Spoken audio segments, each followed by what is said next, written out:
I thank you for joining me. I'm going to be reading the Earth class notes, written by the 12th Apostle, entitled David and Goliath. God did not want Israel to have a king over them.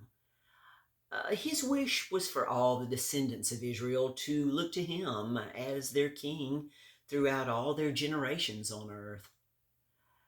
But the people persisted, and Samuel the prophet chose Saul. King Saul was very emotional and unpredictable, and it was found that a young boy named David could sing and play his musical instrument better than most. So David was brought to their king to sing and play for him when he was needed. Uh, the Philistine army came against Israel, and young David was sent by his father to take food to his older brothers in Israel's army.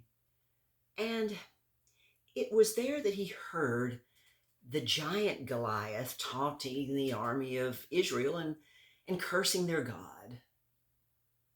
Young David told King Saul that he would kill Goliath, and so he left, armed only with his sling and round stones.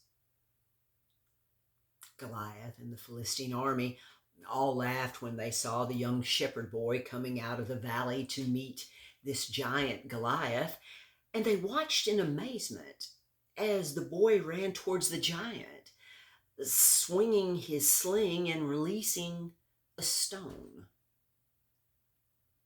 A stone that struck Goliath in his forehead, knocking this giant to the ground.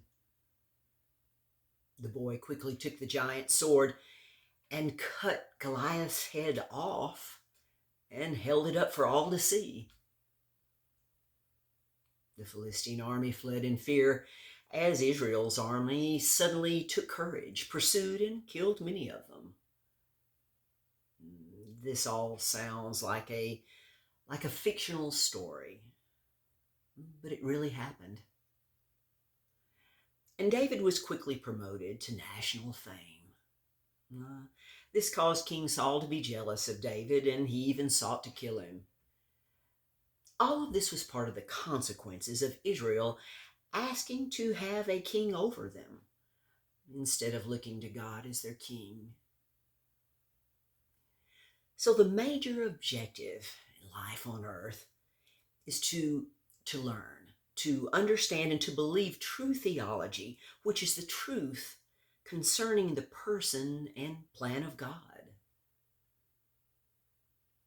The obvious evidence of so many on earth not knowing true theology is their misplaced emphasis on entertainment, sports, and news throughout the technology of world coverage.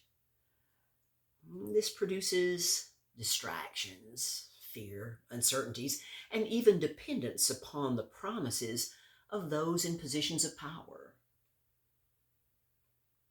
Just as David slayed the giant, we too can slay the giants of deception with truth and effort right here on earth.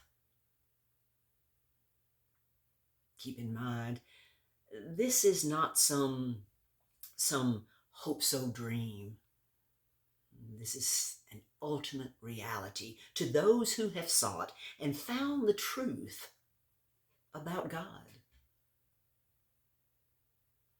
We have an advantage over David, for we have the records of his life, the many songs he sang, written in the Psalms, and even when he sadly failed in his life and made so many tragic mistakes, killing and causing others to be killed.